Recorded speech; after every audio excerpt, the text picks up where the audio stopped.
Assalamualaikum warahmatullahi wabarakatuh.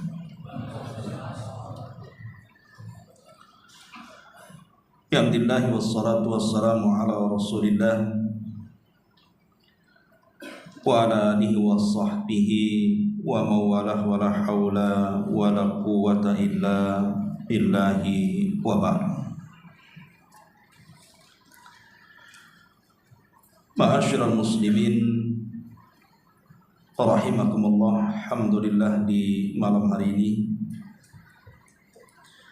kembali kita bisa berkumpul di masjid ini, tentu tidak lain dan bukan dalam rangka thalabul ilmi. Salawat dan juga salam tetap kita hadiahkan kepada Rasul kita Nabi besar Muhammad sallallahu alaihi wa ala alihi wasallam. Kita lanjutkan kembali kajian kita, masih membahas suratul Mulk dan kita masuk pada ayat ke-15 dan seterusnya. A'udzubillahi minasyaitonir rajim. Bismillahirrahmanirrahim. Huwallazi ja'ala lakumul arda dhalulan famshu fi manakibiha wa kulu min rizqihi wa ilaihin nusyur. Dialah yang telah menjadikan bumi ini zalulan, mudah bagi kalian. Famshu fi manakibiha, maka berjalanlah di segala penjurunya.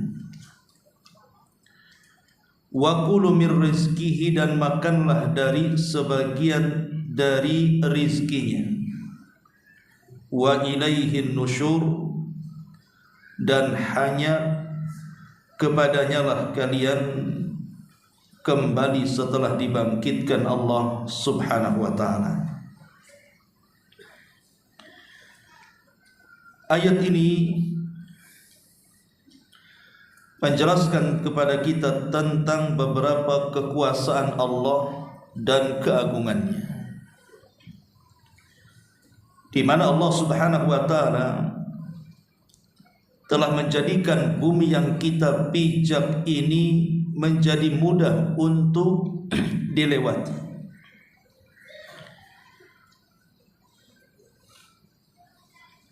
Dan tentu ini nikmat dan karunia dari Allah subhanahu wa ta'ala. Anda bisa bayangkan kalau seandainya bumi ini tidak stabil, bergerak, ada lini dan gempa, tentu tidak akan mudah orang berjalan di atas bumi. Tidak akan mudah orang untuk membuat rumah di atas bumi, mencari rizki di atas bumi, hidup di atas bumi, kalau seandainya bumi itu tidak Allah mudahkan kepada kita. Tetapi Allah subhanahu wa ta'ala tundukkan bumi ini atas perintahnya untuk manusia. Makanya Allah mengatakan huwallazi ja'ala lakumul arda dhalulan. Dialah yang telah menjadikan bumi ini dzalul, tunduk, mudah untuk kalian atas perintah Allah subhanahu wa ta'ala. Makanya kalau kita lihat ketika kita membahas tentang fungsi daripada gunung, kenapa Allah subhanahu wa ta'ala ciptakan gunung kemudian diletakkan di bumi? Karena di antara fungsi gunung itu adalah autada, dia sebagai pasak yang menjadikan bumi itu tidak bergoncang.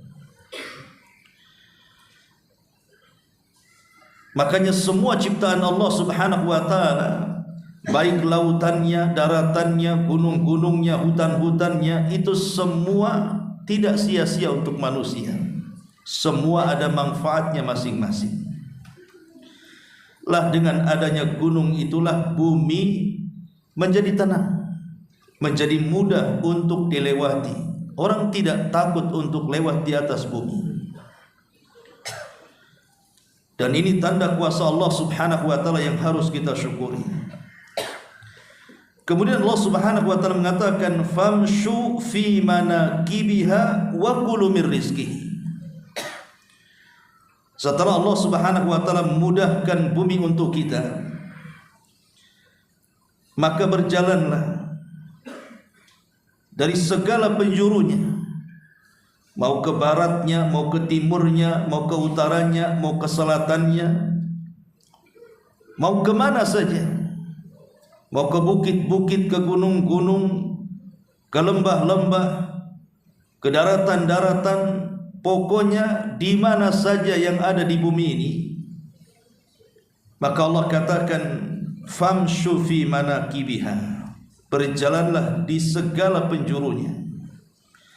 Untuk apa? Wa kulu mir rizqihi, dan makanlah dari sebagian rizki yang Allah anugerahkan kepadamu. Di sini Allah Subhanahu wa taala memerintahkan kita untuk berjalan di atas permukaan bumi. Tentu perintah ini ada tujuannya. Kenapa Allah Subhanahu wa taala memerintahkan kita untuk berjalan? Pertama, sebagaimana yang Allah katakan di sini, wa kulu mir rizqihi. Dengan berjalan di atas muka bumi, maka kita akan mendapatkan rizki yang telah Allah takdirkan kepada kita. Atau yang kedua, li talabul ilmi, untuk mencari ilmu. Makanya dahulu para ulama salaf dikenal di dalam talabul ilmi mereka dengan sebutan rihlah li talabul ilmi, mengadakan rihlah perjalanan. Banyak para ulama yang meninggalkan tempat kelahirannya, mereka keliling dunia hanya untuk mencari ilmu. Seperti Imam Ahmad ibn Hanbal rahimahullah tadi dikatakan tafa Ahmad marratain. Imam Ahmad itu keliling dunia sampai 2 kali. Hatta jama'al musnad, sampai dia berhasil mengumpulkan hadis-hadis dalam kitab yang disebut dengan Musnad Imam Ahmad. Atau yang ketiga, maksudnya famshu fi manakibiha, maksudnya adalah litafakkur, agar kita berfikir. Sebagaimana Allah mengatakan fasiru fil ardi fangduru kaifa kana akibatul mukadzibin. Berjalanlah di permukaan bumi, ambil ibrah dan pelajaran. Bagaimana dahulu ada orang-orang yang di bumi ini yang diazab karena mendustakan para rasulnya, di mana di sebagian belahan bumi yang lainnya ada yang disuburkan dan diberikan nikmat yang luas karena imannya kepada Allah Azza wa Jalla. Jadikan bumi ini sebagai tafakkur supaya kita lebih yakin bahwa di sana ada Allah yang telah menciptakannya. Dan bumi yang begitu luas dengan berbagai macam makhluknya, tidak mungkin sudfah ada begitu saja. Pasti ada yang menciptakannya. Makanya kita disuruh untuk mengelilingi bumi, melihat bagaimana lautannya, bagaimana hutannya, bagaimana gunungnya, bagaimana pemandangannya. Itu semua demi meyakinkan kepada kita akan kuasa Allah Subhanahu wa taala. Ma'asyiral muslimin rahimakumullah. Tetapi ayat ini Allah Subhanahu wa taala khususkan, maksudnya kita disuruh untuk berjalan dari segala penjuru bumi itu, maksudnya untuk mencari rizki. Karena manusia itu tidak mungkin lepas daripada rizki. Kita ini perlu makan, kita ini perlu minum, kita ini perlu pakaian, kita ini perlu tempat tinggal, dan begitu seterusnya. Maka carilah di permukaan bumi ini. Jadi ayat ini bicara tentang rizki manusia yang Allah anugerahkan kepada kita. Ma'asyiral muslimin yang dimuliakan Allah Azza wa Jalla, bicara soal rizki. Ayat ini semakna dengan ayat dalam surah Al-Jum'ah ayat 10, di mana Allah Subhanahu wa taala mengatakan fa idza qudiyatis salatu fantashiru fil ardi wabtaghu min fadlillahi wadhkurullaha katsiran la'allakum tuflihun. apabila telah selesai melaksanakan salat, fantashiru fil ardi, maka silahkan kalian menyebar di permukaan bumi. Wabtagu min fadli, carilah dari karunia-karunia Allah, maksudnya carilah dari rizki-rizki Allah. Kemudian setelah itu berzikirlah kepada Allah dengan zikir yang banyak agar kalian beruntung. Ma'asyiral muslimin rahimakumullah, kita tahu bahwa rizki ini sesuatu yang telah Allah subhanahu wa ta'ala bagi-bagikan kepada kita. Sebagaimana Nabi SAW bersabda dalam sebuah hadis yang dikeluarkan oleh Imam At-Tabrani dalam kitabnya Al-Mu'jam Al-Awsat dari sahabat Ka'ab ibn Ujrah radhiyallahu anhu, di mana Nabi SAW bersabda, ketika ada seorang sahabat dilihatnya memiliki badan yang begitu kekar, tetapi dia sibuk dengan pekerjaan dunianya. Maka salah seorang sahabat mengatakan di hadapan Rasul, "Ya Rasulullah, lau kana hadza fi sabilillah lakana khairan." Rasul, kalau orang kekar itu yang bekerja mencari dunia itu, kemudian dia gunakan kekuatan tenaga dan kekekaran badannya itu untuk jihad di jalan Allah, tentu itu lebih baik.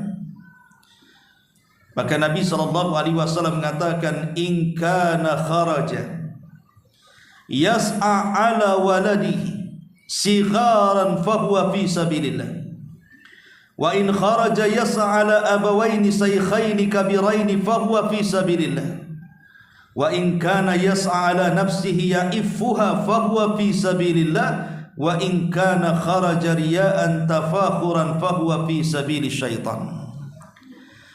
Kata Nabi SAW, kalau orang kekar itu, orang yang memiliki tenaga kuat itu, dia berusaha mencari rizki dan dia yakin rizkinya ditanggung oleh Allah subhanahu wa ta'ala untuk menghidupi anak-anaknya, maka keluarnya untuk mencari rizki untuk anak-anaknya itu sama dengan dia sedang berjalan di jalan Allah.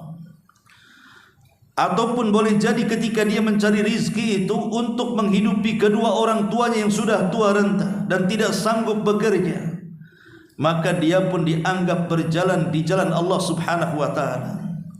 Atau boleh jadi dia keluar dalam rangka mencari rizki itu supaya tidak menjadi pengemis dan peminta-minta, dia jaga kehormatannya, maka orang ini pun dianggap di jalan Allah.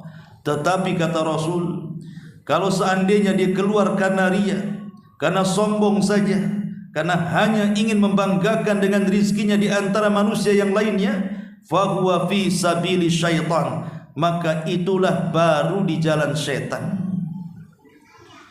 Ketika Nabi SAW menjelaskan tentang orang-orang yang keluar mencari rizki, menunjukkan bahwa rizki itu sudah dibagi-bagi oleh Allah subhanahu wa ta'ala. Makanya ada hadis yang mengatakan, innallaha qasama baina akhlaqakum kama qasama arzaqakum. Allah itu sudah membagi-bagi kalian, Allah itu sudah membagi-bagi akhlak di antara kalian sebagaimana Allah telah membagi-bagi rizki di antara kalian. Wa innallaha yu'ti dunya man yuhib wa man la yuhib. Dan ingat, ketika Allah berikan rizki itu, Allah tidak akan pandang bulu. Allah akan berikan rizki kepada siapa yang dicintainya atau kepada yang tidak dicintainya. Wala yu'til iman illa man ahab. Tetapi berbeda dengan keimanan, tidak akan diberikan kecuali kepada orang yang dicintainya saja. Lihat hadis ini. Allah subhanahu wa ta'ala sudah membagi-bagikan rizkinya kepada kita. Artinya setiap manusia itu sudah ada jatah rizki. Setiap manusia itu sudah ditanggung rizkinya. Dan ketika Allah subhanahu wa ta'ala memberikan rizki itu, Allah tidak membeda-bedakan siapa manusia yang diberikan rizkinya. siapapun manusia, kalau itu masih ciptaan Allah, maka Allah pasti akan jamin rizkinya, apakah dia mukmin ataupun kafir. Dari sini kita tahu bahwa rizki itu tidak bisa membedakan orang itu mulia ataupun orang itu hina. Karena rizki itu bersyarikat antara mukmin dan kafir. Si Namrud diberikan rizki, si Fir'aun diberikan rizki, si Qarun diberikan rizki. Tapi Nabi Sulaiman juga diberikan rizki, Dzulqarnain juga diberikan rizki, Nabi Musa juga diberikan rizki.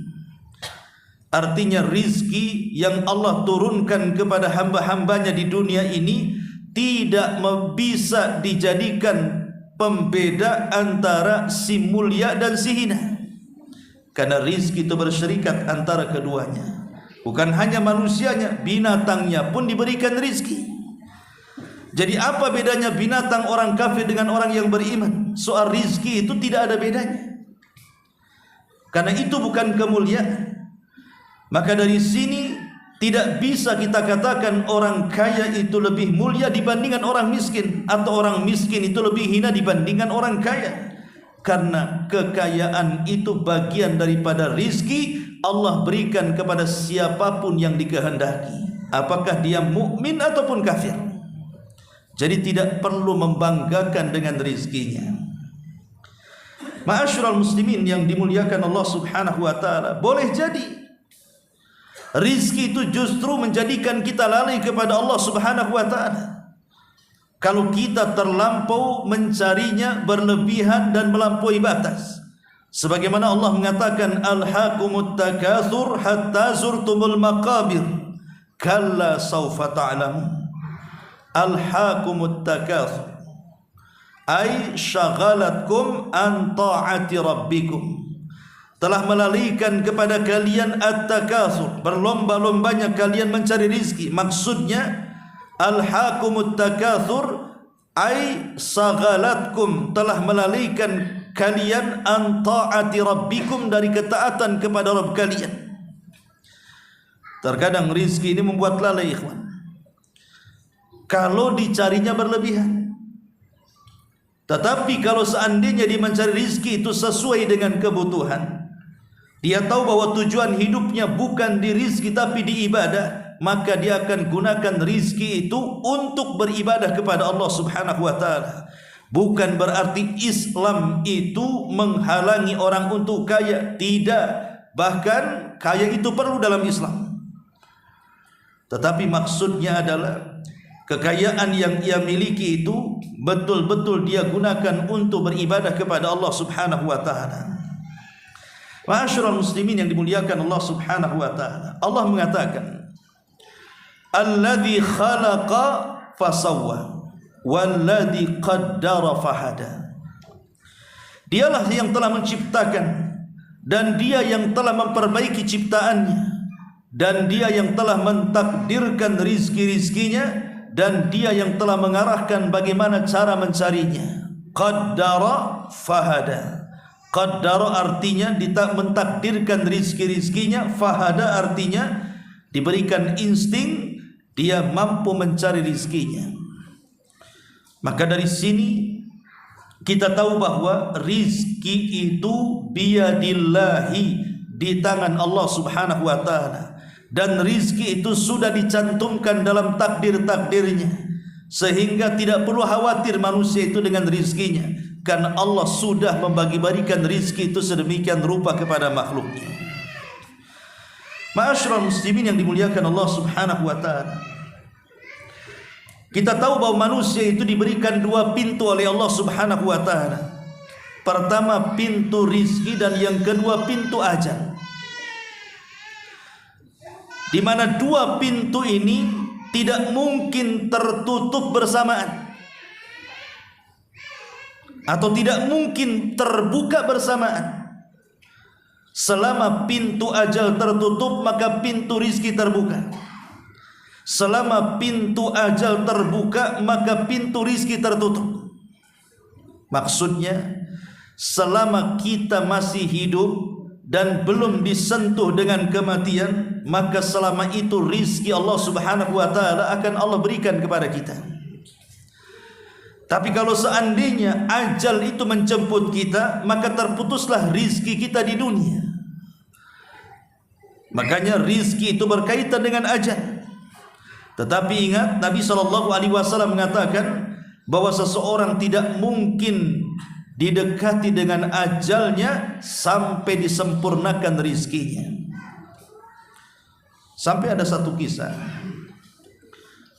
ada seseorang yang kemudian sedang berjalan di tengah padang pasir.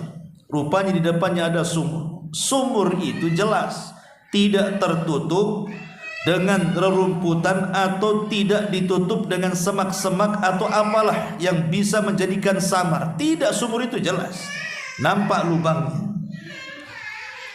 Tetapi orang ini karena sudah ditakdirkan ajalnya, dia berjalan entah melamun apa gitu ya, melamun sesuatu.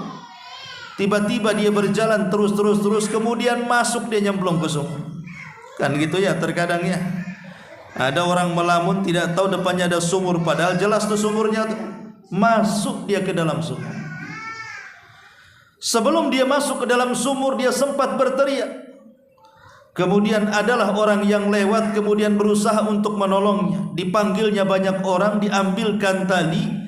Kemudian turunlah salah satu yang akan menolong orang yang masuk ke dalam sumur itu. Ketika dia masuk ke dalam sumur, nampak orang yang masuk ke sumur itu sudah tidak bergerak, disangkanya mati. Rupanya setelah diangkat, rupanya dia masih hidup. Ketika tali sudah sampai setengah, sudah ditarik sampai setengah sumur, maka dia khawatir kemudian orang ini mati karena nampaknya dikehausan. Maka orang yang menolong ini ketika di pertengahan sumur itu, dia berteriak kepada orang yang di atas, berikan dia air susu. Akhirnya kemudian ambilnya tali, kemudian diulur tali itu dimasukkan ke bejana, kemudian bejana dimasukkan ke dalam sumur. Setelah air susu dipegangnya, kemudian diminumkan kepada orang itu. Subhanallah. Setelah diminumkan dan berhasil dia minum dari air susu itu, Allah takdirkan tali yang mengikat orang itu putus, kemudian nyemplung lagi ke sumur. Akhirnya dia mati. Maksudnya apa di sini? Sempat-sempatnya dialah minum susu. Itu maksudnya. Boleh jadi mungkin susu yang ia minum itulah rizki dia yang terakhir.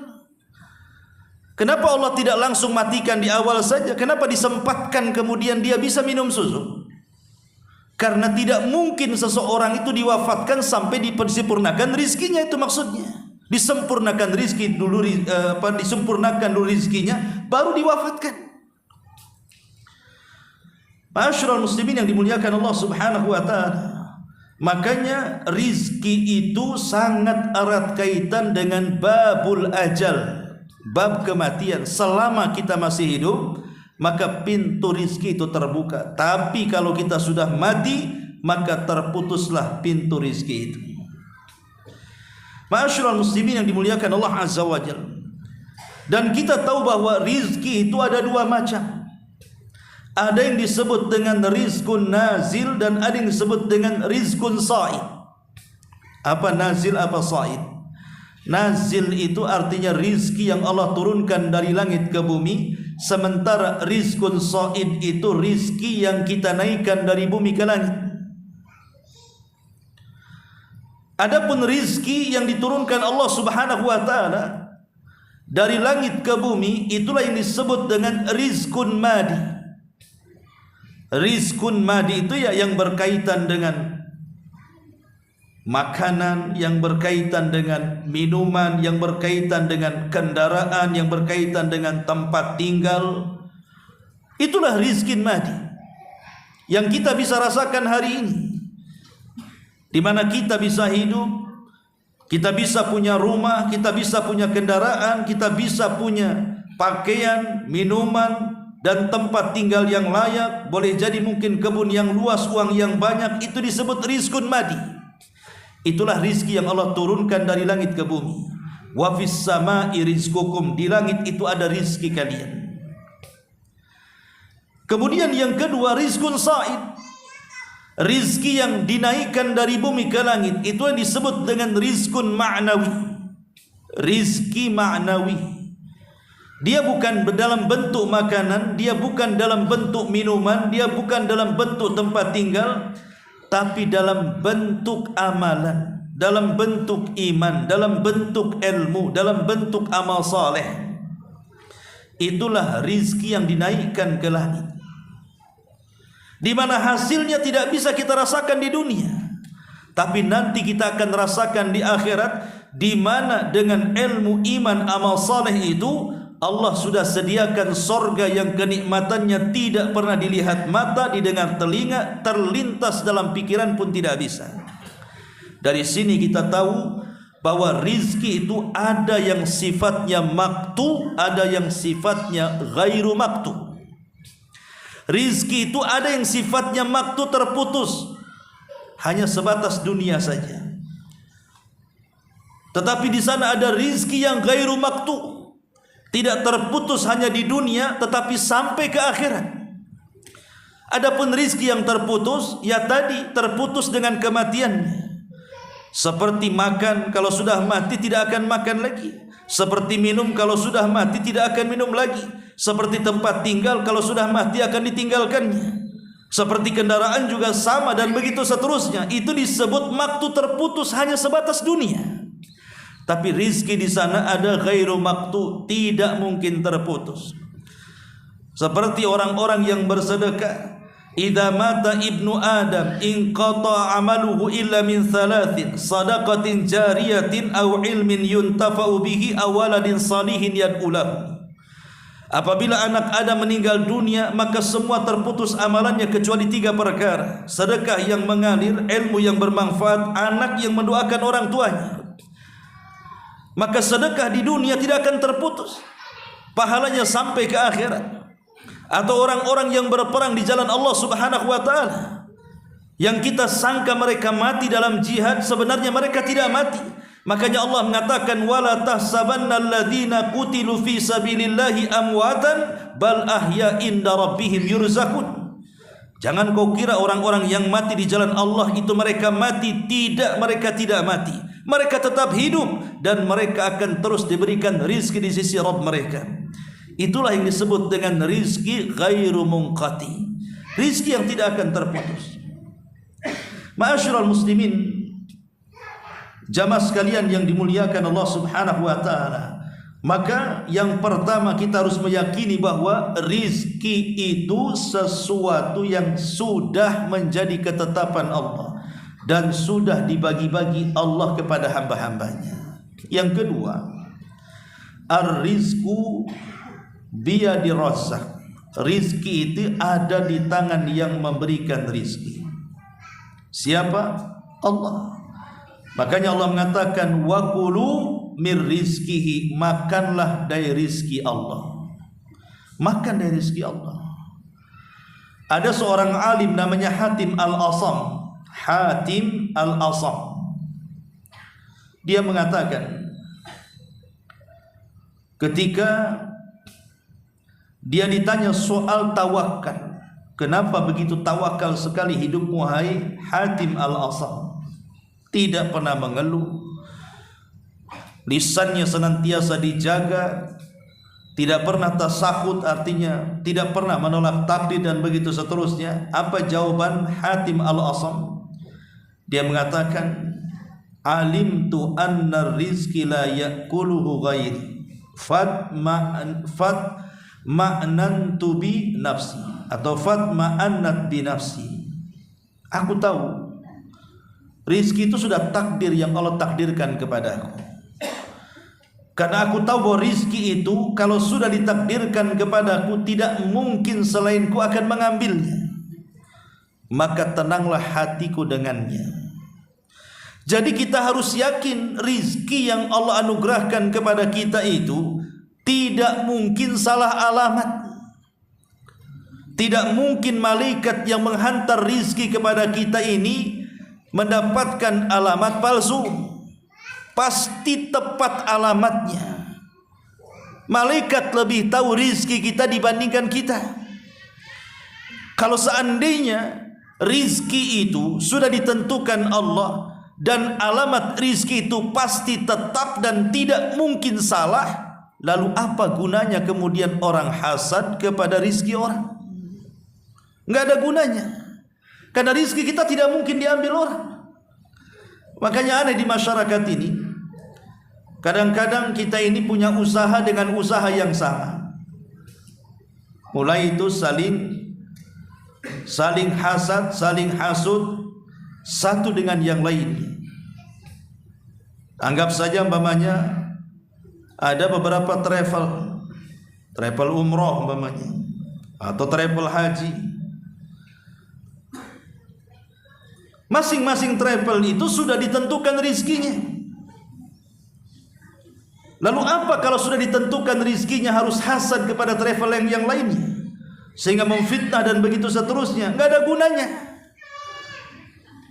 Sehebat apapun kita membuat makar untuk menghentikan rizki manusia, Rasul yang mengatakan, wa in istama'u ala an yadurruka bi syai'in la yadurruka illa bi syai'in qad katabahu Allahu lah.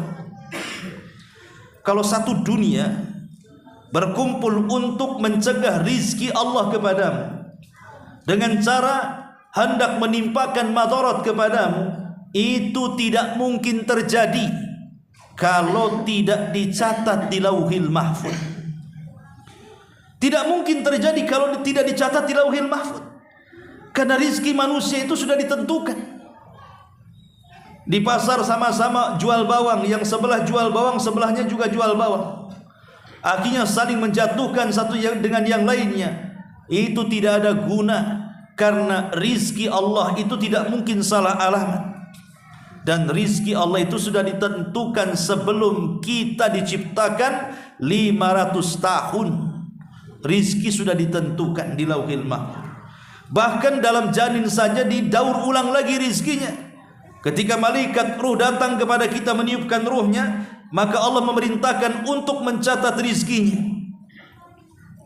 Sehingga ketika jebrol saja dia ke permukaan bumi, sudah ada catatan rizkinya. Makanya tidak perlu kemudian menanamkan hasad, menanamkan hasud kepada saudaranya, karena tidak ada gunanya. Allah sudah menentukan rizkinya masing-masing. Atau tidak ada gunanya juga dia mencari rizki dengan cara bermaksiat, karena rizki itu sudah ditentukan. Anda mau mencari dengan cara halal, Anda mau mencari dengan cara haram, tetap dapatnya segitu juga. Karena rizki itu sudah ditentukan oleh Allah subhanahu wa ta'ala. Ar-rizku biyadillah. Rizki itu di tangan Allah. Kemudian yang ketiga, lan tamuta nafsun qabla an ta'khudha rizquha kamilan mukmalan la nuqsana fihi wala ziyadata.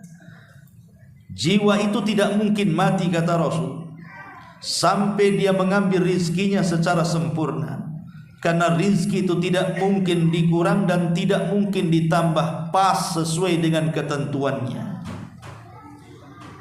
Ma'asyiral muslimin yang dimuliakan Allah subhanahu wa ta'ala, dan itu berdasarkan sabda Rasul, innahu la tamutu nafsun hatta tastakmila rizqaha wa in abta'a 'alaiha.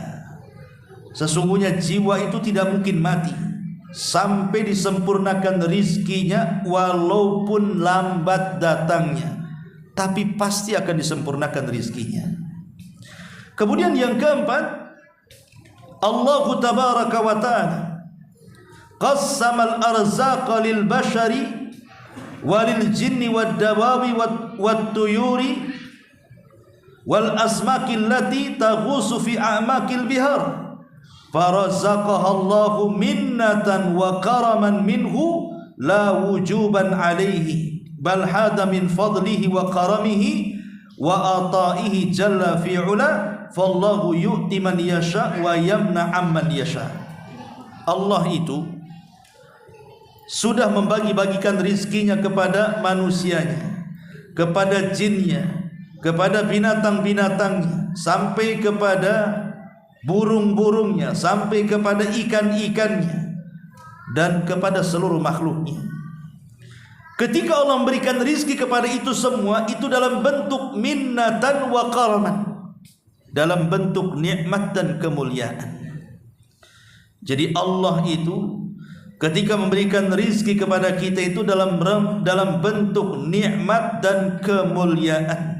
Dan Allah memberikan rizki kepada siapa yang dikehendaki dan kepada siapa yang tidak dikehendaki. Sebagaimana Allah Subhanahu wa taala memberikan kekayaan kepada siapa yang dikehendaki dan tidak memberikan kekayaan kepada siapa yang tidak dikehendaki.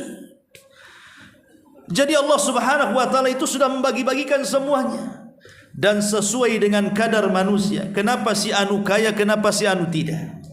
Kenapa si anu dimudahkan rizkinya, kenapa si anu tidak dimudahkan rizkinya?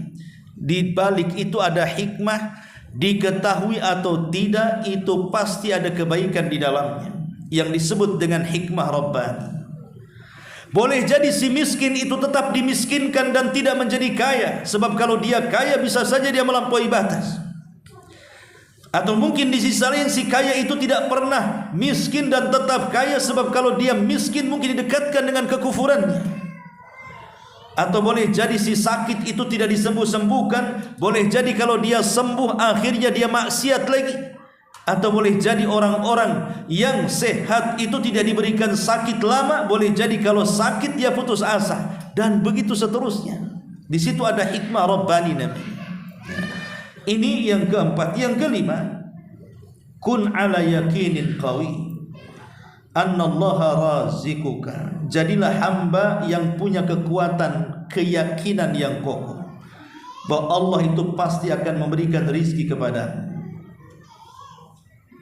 Walaupun umpamanya diakhirkan oleh Allah, tapi yakinlah bahwa rizki itu akan datang. Dan rizki itu kan jenisnya dua, ikhwan. Ada yang memang rizki itu dalam bentuk hibatullahi alaina. Memang Allah memberikan hibah kepada kita, tanpa dicari pun Allah sudah kasihkan rizkinya kepada kita. Tapi ada rizki itu yang sifatnya muktasab, harus dicari. Seperti mamanya oksigen yang kita hirup, itu hibah dari Allah. Tidak perlu kita sibuk mencari-cari angin supaya kita bernafas. Allah sudah kasih tuh angin, hari-hari kita bisa bernafas dengan angin itu. Itulah hibah dari Allah. Atau badan yang ada pada diri kita, ketika mata kita bisa melihat, telinga kita bisa mendengar, lisan kita bisa bicara, akal kita berfungsi, tangan kita dan kaki kita masih bergerak, dan begitu seterusnya. Itu semua rizki pemberian Allah. Tetapi di sisi lain juga ada rizki yang muktasab sifatnya, harus dicari. Itulah seperti makanan, minuman, dan begitu seterusnya. Ya kita harus mencarinya. Tetapi kita yakin bahwa rizki itu pasti sudah disediakan, tinggal mencarinya saja. Kemudian juga yang nomor 6, sayahsulu kullu insanin ala rizkihi fala yadfauka ibta'a rizki ila maksiatillah fa innama indallahi tahsulu alaihi bi ta'atihi la bi maksiatihi. Setiap manusia harus yakin dengan rizkinya. Maka tidak boleh seseorang itu karena lambat rizkinya akhirnya dia bermaksiat kepada Allah. Jangan. Karena rizki itu sudah ditentukan. Sehebat apapun kita maksiat dalam mencari rizki, kalau sudah ditentukan rizkinya tidak mungkin bertambah, pas adanya. Seperti yang sering saya contohkan dalam kisah Ali bin Abi Thalib. Ketika ada seorang pengemis datang mengetuk rumah Ali bin Abi Thalib, kemudian Ali menjanjikan akan memberikan 400 dirham kepada pengemis itu. Maka pengemis itu nunggu di depan rumah Ali. Ali pun sibuk mencari 400 dirham, dia lupa naruh di mana tuh uang tuh. Karena lama dalam rumah mencari uang, tidak ketemu-ketemu. Pengemis ini sangkaannya Ali ini hanya main-main saja. Jangan-jangan PHP saja dia itu. Karena kelamaan bosan dia, akhirnya dia pergi. Sebelum pergi, dia sempat ke kandang kudanya Ali. Dicurinya pula pelana kuda itu, kemudian pergi. Akhirnya setelah orang ini pergi mencuri pelana kuda, uang 400 dirham itu ketemu. Setelah ketemu, buru-burulah Ali kemudian keluar. Rupanya si pengemis tadi sudah tidak ada lagi. Yang ada justru pembantunya teriak-teriak dan mengatakan, telah dicuri pelana kuda kami wahai Ali. Maka Ali bingung. Akhirnya Ali mengatakan, ya sudah, di tanganku ada 400 dirham, ambillah, carilah pelana kuda yang baru. Tadinya aku mau ngasih ke pengemis, tapi dia sudah tidak ada. Maka sang pelayan Ali ini kemudian pergi ke pasar. Di pasar ada pula orang yang jual pelana kuda. Setelah tawar 400 juga harganya. Kemudian dia pulang, hendak memberikan pelana kuda itu kepada Ali. Ketika Ali melihat pelana kuda itu, Ali bertakbir dan mengatakan, Allahu Akbar. Ini kan pelana kuda kita, katanya. Kau beli dari mana? Akhirnya kemudian pelayannya mengatakan, aku beli pelana ini dari orang yang seperti ini, seperti ini, seperti ini ciri-cirinya. Kata Ali, subhanallah, itu kan pengemis tadi, katanya. Kenapa dia bisa mencuri pelana kuda kita? Tapi kata Ali radhiyallahu mengatakan, demi Allah, kalau seandainya pengemis tadi mau sabar, maka dia akan mendapatkan uang 400 dirham itu dengan cara halal. Karena saya akan mengasihi dia sesuai dengan kebaikan saya kepadanya. Tapi karena dia tidak sabar, dia curi pula pelana kuda, tetap hasilnya 400 dirham. Lalu apa bedanya? Dia mencuri dapat 400, kalau dia sabar dapat 400 juga. Makanya Ali mengatakan kalau dia sabar, dia akan mendapatkannya dengan cara halal. Tidak sabar, akhirnya dia mendapatkannya dengan cara haram. Ya. Jadi sabar sajalah, karena rizki itu sudah ditetapkan. Ini yang keenam. Kemudian yang ketujuh, indama yata'allaqu qalbul muslim bi khaliqihi. Ketika hati seorang muslim itu terpaut dengan sang penciptanya. Kemudian wa yudriku annahu razikuhu, dan dia tahu bahwa Allah lah yang memberikan rizki kepadanya. Yartah fikrahu wa tahda nafsuhu. Yartah fikruhu wa tahda nafsuhu. Maka pikirannya akan tenang dan jiwanya juga akan senang.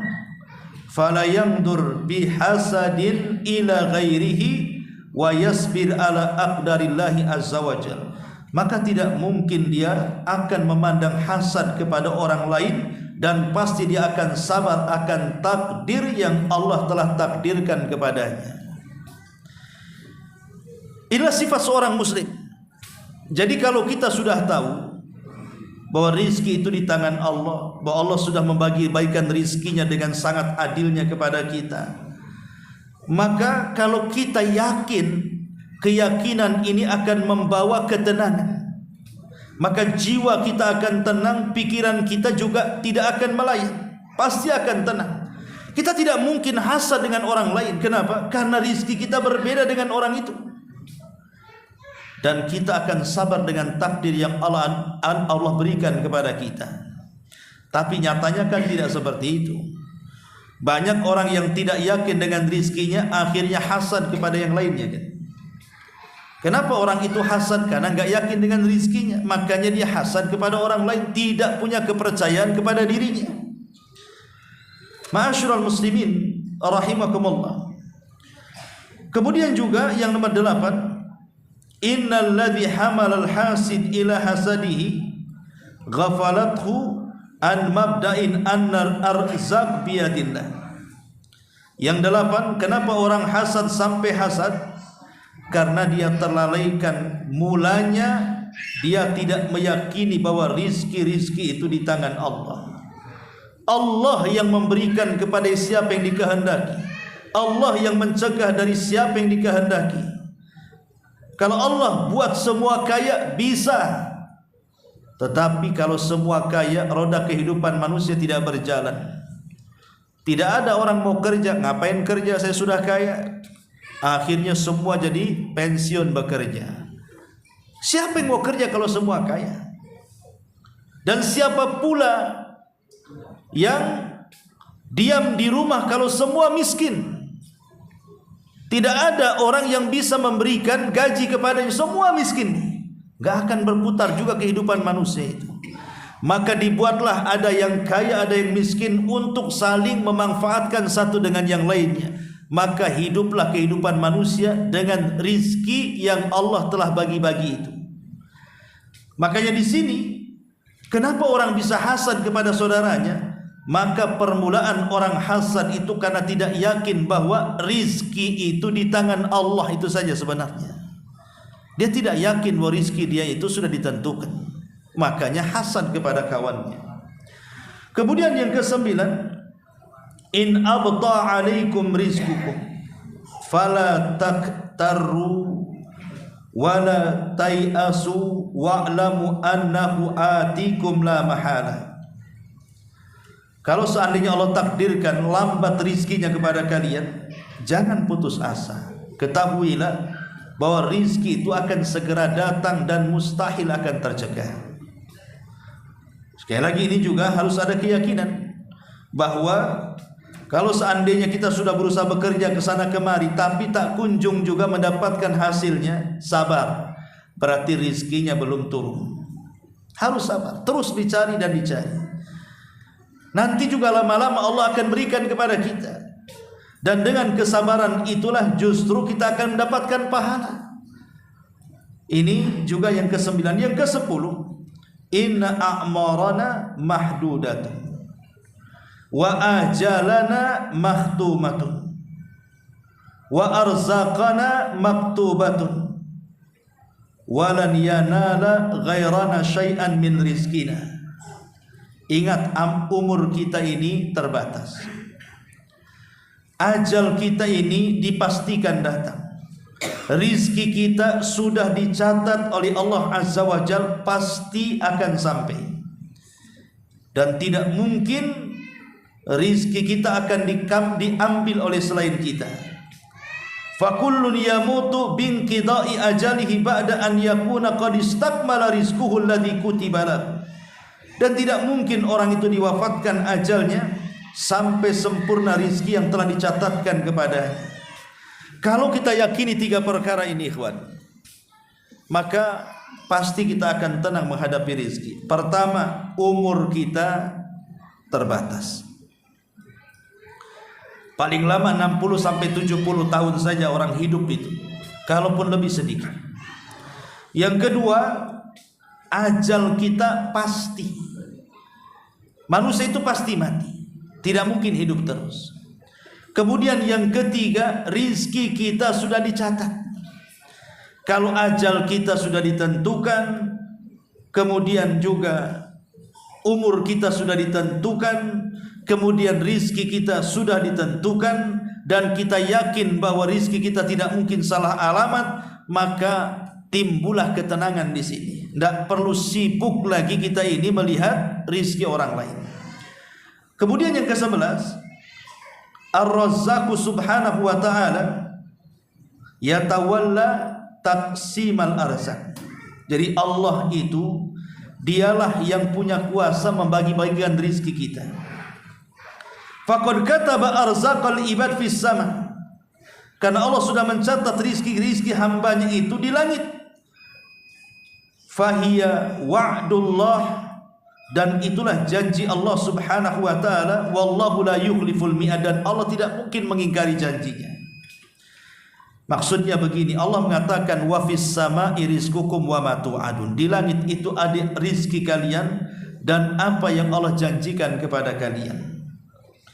Artinya tidak perlu takut bahwa kita ini tidak akan mendapatkan rizki. Kenapa? Karena Allah lah yang telah membagi-bagikan rizki itu. Makanya di sini dikatakan yatawalla taqsimal arzaq, dialah yang berkuasa untuk membagi-bagikan rizkinya. Dan dia yang telah mencatat rizki-rizki hambanya di langit. Dan itulah janji yang Allah janjikan kepada kita. Kemudian yang nomor 12, annama indallahi min rizkin halalin la yutlab illa bi ta'atillah. Bahwa di sisi Allah itu rizki yang halal tidak mungkin dicari kecuali dengan ketaatan kepada Allah. Fahadzal ladzi yaqbalu ar-rashwa aw ya'kul ar-riba aw yadlimin nas fi mustahaqqatiha innama yatlubul kasba bi ma'siyatillahi azza wa jalla fahadha rizqun ghairu masruh. Maka kita lihat orang yang menyogok atau yang disogok atau memakan riba atau zalim kepada manusia, hanya saja dia mencari rizki dengan kemaksiatan kepada Allah, maka rizki yang seperti ini adalah rizki yang tidak disyariatkan dan semua akan dipertanggungjawabkan di hadapan Allah Subhanahu wa taala. Makanya lihat ayat yang kita sedang bahas di sini. Allah Subhanahu wa taala mengatakan di sini di ujung ayat wa ilaihin nusyur. Setelah Allah mengatakan famshu fi manakibiha wa kulu mir rizqi wa ilaihin nusyur. Kalimat wa ilaihin nusyur, kita diingatkan bahwa kita akan dibangkitkan. Maka hati-hati cara mencari rizki, karena manfaat dibangkitkan itu adalah untuk mempertanggungjawabkan tentang rizki yang kita cari. Makanya kenapa Nabi SAW mengatakan bahwa kaki anak Adam ini tidak akan bergeser di titian sampai ditanya 4 perkara kan? Salah satu yang ditanyakan oleh Allah kepada kita adalah tentang harta. Dari mana kau dapat, kemana kau belanjakan? Dari mana kau dapat, kemana kau belanjakan? Karena manusia dalam mencari rezeki itu terbagi menjadi 4 kelompok kan? Pertama, ada orang yang mencari rezeki dengan cara yang halal tapi dibelanjakan ke yang haram. Contoh, dia bekerja banting tulang dari pagi sampai kemudian sore hari, betul-betul halal. Dia bekerja di PT ini dan itu. Tapi setelah datang gajian bulanan, dia gunakan uang gajian itu untuk maksiat. Dia gunakan untuk mabuk, dia gunakan untuk zina, dia gunakan untuk hura-hura. Itu namanya dari mana kau dapat benar, tapi kemana kau belanjakan itu salah. Artinya selamat dari pertanyaan yang pertama, tidak selamat dari pertanyaan yang kedua. Yang kedua, ada sebaliknya. Dia mencari rizki itu dengan cara haram, tetapi dibelanjakan ke yang halal. Umpamanya, dia ingin memberikan makan anak istrinya, tapi tidak bekerja dengan cara yang baik. Malah dia kemudian nyopet, kemudian dia nyuri, kemudian dia rampok, kemudian dia korupsi, dan begitu seterusnya. Caranya haram, tapi dibelanjakan ke yang baik.